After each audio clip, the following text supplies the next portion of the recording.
Students, हम third chapter पढ़ रहे थे जेनेटिक्स। तो उसमें आपको जेनेटिक्स की डेफिनेशन बताई थी एंड जेनेटिक्स को सबसे पहले जिसने बताया था वो बताया था आपको मेंडल ने उसको सबसे पहले जेनेटिक्स के बारे में बताया था। और उसके कुछ जो रीडिस्कवर जो साइंटिस्ट थे उन वैज्ञानिकों के बारे में बताया था आपको। तो आज का अपना नेक्स्ट टॉपिक है जेनेटिक्स टर्मिनोलॉजी, यानी जेनेटिक्स पढ़ने से पहले हमें कुछ जो टर्मिनोलॉजी है, जो शब्दावली है, उसके बारे में भी हमें पढ़ना पड़ेगा। तो genetics terminology,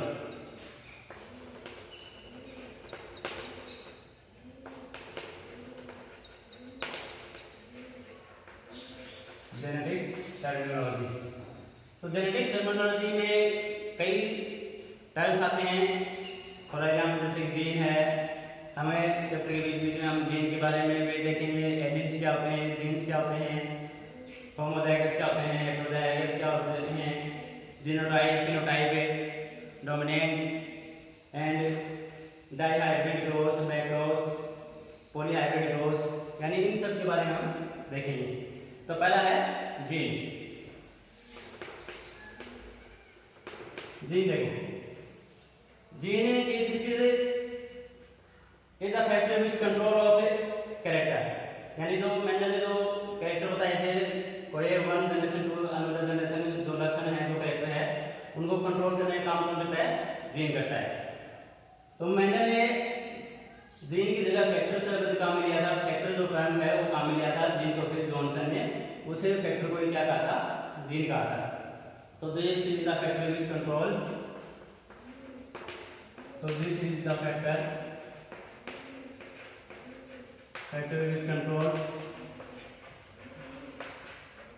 which controls of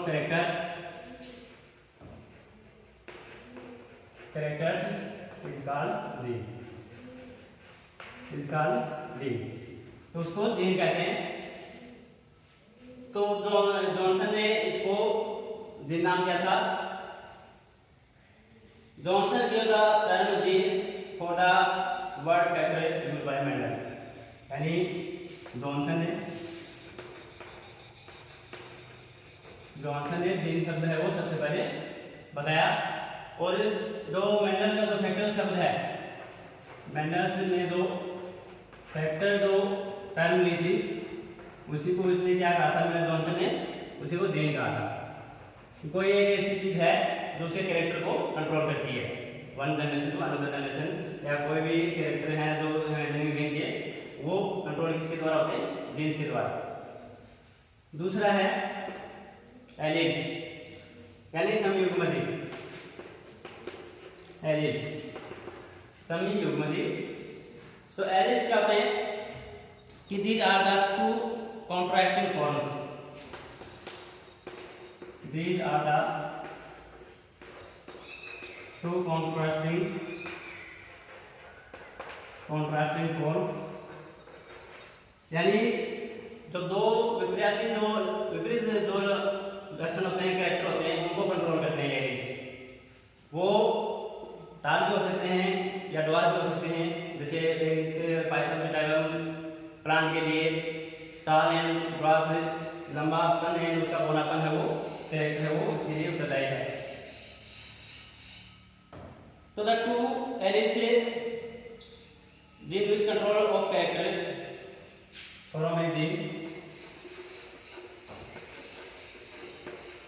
control of character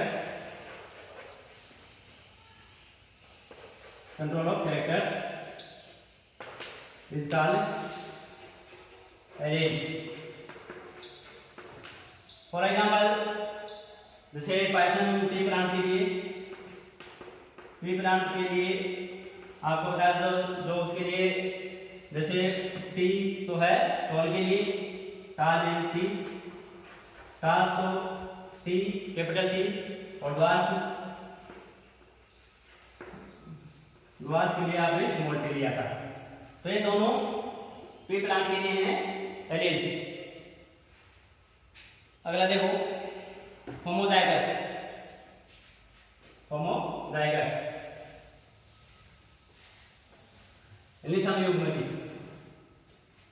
third है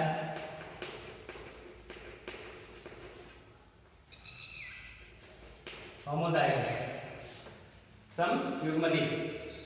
तो homozygous when the two alleles controlling a character, when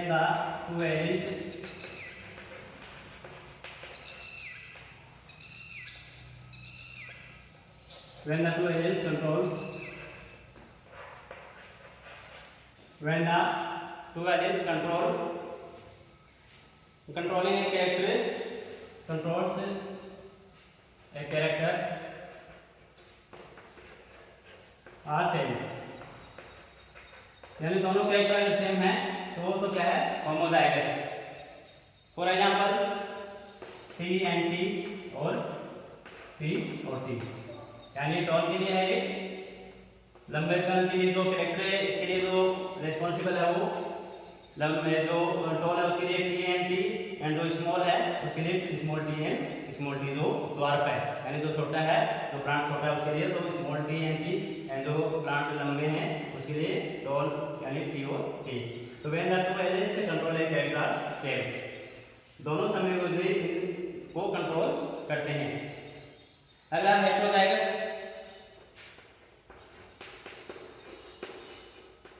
heterozygous तो हेटेरोजाइगस में when the two elements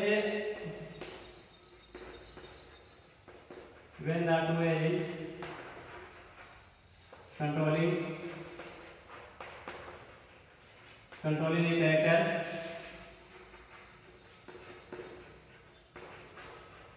are not same, जो दोनों सेम नहीं है तो वो क्या करेंगे, हेटेरोजेनस यानी समयुग्मजी। तो heterogenous for example T and P, यानी टॉल एंड ड्वार्फ, तो टॉल के तो कैपिटल T एंड ड्वार्फ के लिए स्मॉल t। तो when the two elements controlling in a character are not same, दोनों जो कैरेक्टर है वो सेम नहीं होंगे, एक टॉल होगा और एक ड्वार्फ होगा। अगला जीनोटाइप,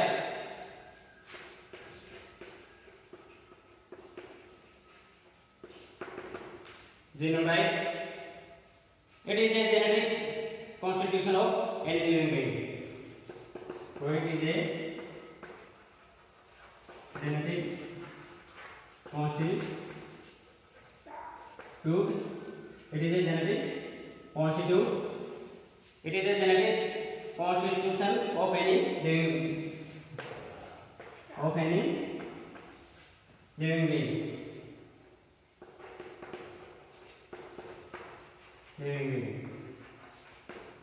यानी जो लिविंग बीइंग है उसके जो जेनेटिक जो कॉन्स्टिट्यूशन है, जीन्स में जो लक्षण है उनको निर्धारित करने वाले वो क्या कहलाते हैं, genotype. And एम्प्योर is heterogeneous long plant. अगला है फिनोटाइप, 5 का है फिनोटाइप। तो फिनोटाइप में क्या होता है, जो बाहर से जो कैरेक्टर अपीयरेंस होते हैं उनको हम क्या बोलते हैं, phenotype. It is the external appearance of a living being, phenotype.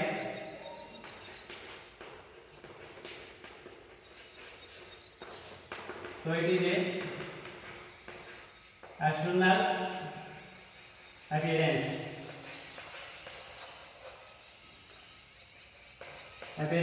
it is a external appearance, it is external appearance control,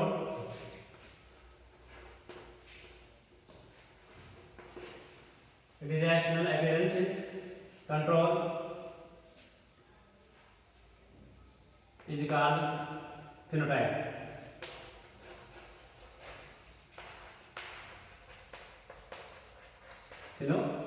type यानी जो बाहर से दिखने वाले जो लक्षण है ऑफ ए लिविंग बीइंग,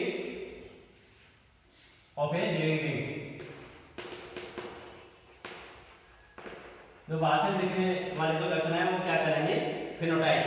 जैसे कोई भी लिविंग बीइंग है उसके जो एक्सटर्नल अपीयरेंस है कि वो लंबा है या पतला है, उसका कलर कैसा है, ठीक है, तो वो उसके क्या होते हैं एक्सटर्नल अपीयरेंस, तो वो क्या कहलाते हैं? Phenotype. Have dominant character, dominant character यानी दो लक्षण में प्रभावित होते हैं। जैसे आप a tall and dwarf capital T and small T में आप क्रॉस करवाओगे तो उसमें आपको सभी जो टॉल है प्लांट है वो आपको प्राप्त होंगे। तो उसके ऊपर जो टॉल है वो डोमिनेंट है, इसलिए वो सभी पौधे कैसे होंगे? लंबे होंगे। तो वो होता है डोमिनेंस, जो लक्षण प्रभावी होते हैं। तो dominant character, dominant character, dominant character की द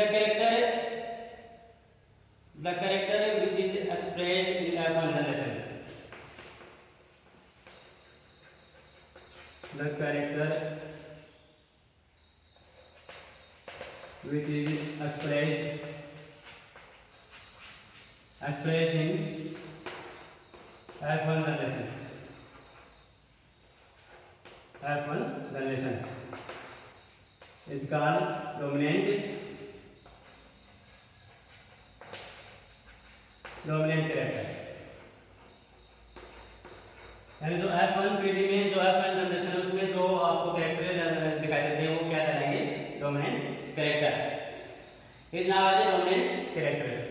F1 पीढ़ी जैसे फॉर एग्जांपल जैसे आपने टी एन टी में आप क्रॉस सेक्शन कराओगे तो उसमें टी है, यानी सभी क्या होंगे? ताल, सभी प्लांट है वो ताल होंगे। तो ये क्या है? F1 generation. ये आपके जैसे F1 जनरेशन आ जाएगी। तो ये है F1 जनरेशन।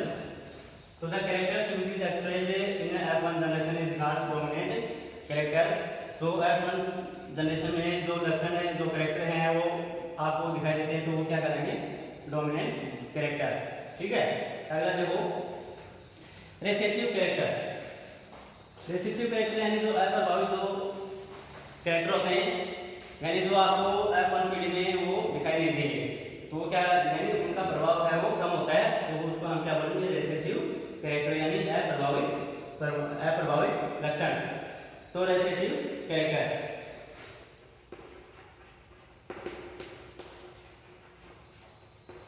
रिसेसिव कैरेक्टर यानी the character which is not expressed in F1 generation. तो the character which can not be expressed, तो the character which cannot be